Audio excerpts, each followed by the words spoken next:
As a video game reviewer, most of my time playing Nintendo Switch is in dock mode. I have to record just about everything I play for the reviews you see on this channel, and Nintendo Switch Lite ruins that in all the best ways. It's beautiful, it's great to hold in the hand, and well, it's gotten me to play way more of my library on the go with the Switch Lite. And kinda love this thing, but kinda hate it because it makes my job way harder too.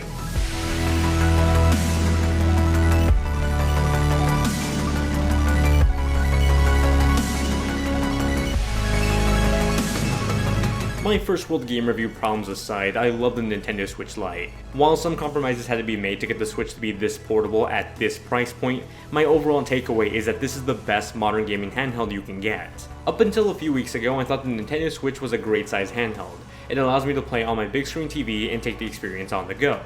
Now after having the Nintendo Switch for a week, the original Switch feels enormous to me in comparison. On paper, the Nintendo Switch Lite is roughly the size of an original Switch with only one Joy-Con. If I compare it to the Vita is about the size of a Switch Lite if that only had one Joy-Con.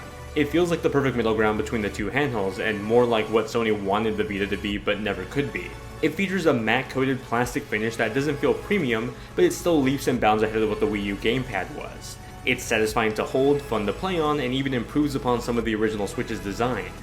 The Switch Lite offers a smaller display, coming in at 5.5 inches compared to the 6.2 inches on the larger Switch. The resolution stays the same at 720p, but because the screen is smaller, the pixel density increases too. The result is a lovely and sharper looking presentation of your favorite Nintendo games. Whether you're exploring the depths of Hyrule, going on a brand new odyssey across the Mushroom Kingdom, or breaking hearts at 200 miles per hour, the Switch Lite presents everything wonderfully. The smaller size display also made interacting with every corner of the touchscreen an easier experience. I found myself actively using the touchscreen where I had previously reverted to physical controls. Despite being smaller and lighter than the first version Switch, its more power-efficient processor increases the battery life of this redesigned unit. Depending on how intensive the games you play are, your battery life can range from 3 to 7 hours. The decrease in size also makes the device lighter, dropping about 0.2 pounds. That difference may not sound like a lot, but if you're playing this in pretty much any position possible, it makes longevity of playing on the go a much more bearable experience. While of course the first Switch was portable, after a long time I found myself leaning on things to help support the long gameplay fatigue. I have yet to experience that with the Switch Lite. Sadly, with all these improvements come some cons to keep the unit at its $200 price point. The Joy-Cons aren't detachable and the kickstand has been removed, making playing local co-op with someone a greater pain. The HD rumble and the controls have also been stripped down to make the Lite cheaper, along with the removal of the auto brightness sensors. Perhaps the biggest drawback is not being able to dock the device anymore. Yes, you still technically get a dock charger that connects straight into the Switch Lite and that's how it charges. However, you won't be able to ever use the Switch Lite on the TV, and with the new form factor, it makes it impossible to use it with some games like Nintendo Labo. The upcoming Ring Fit Adventure, for example, would require you to buy a second pair of Joy-Con just to use the accessories for it with your Switch Lite. Lastly comes the process of having the Switch Lite as a new Switch or a secondary Switch. If this is your first Switch, then you're fine. It's pretty much an easy setup as if any other Switch you would buy. However, if you're replacing your Switch or even just picking this up as a second one, things get more complicated. You'll have to have your old Switch with you to do a system transfer to the Switch Lite, moving everything from one Switch to the other. If you're planning to keep both of them around, then you can just have a copy of the old Switch's account to the new Switch Lite. Sadly, using both is a pain. Your primary Switch will be able to play games whenever you want. Your secondary Switch will need to connect to Nintendo's online servers to make sure they can even launch a game on the right account. It's my recommendation that you make the Lite console your primary Switch and the old original console, the one that's probably going to stay at home, your secondary console.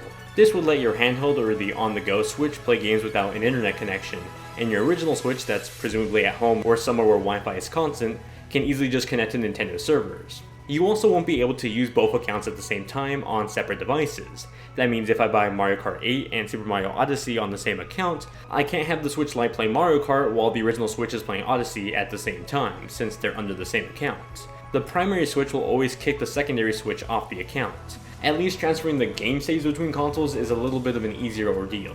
Just upload your most recent save to the cloud and download that save to the other Switch. It's not a seamless automatic process, but it isn't as painful as dealing with game purchases.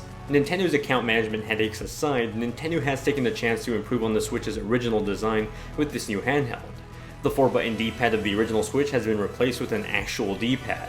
While it's not as clicky as something like the original NES, it's a significantly better experience than the original Switch. The face buttons are clickier too.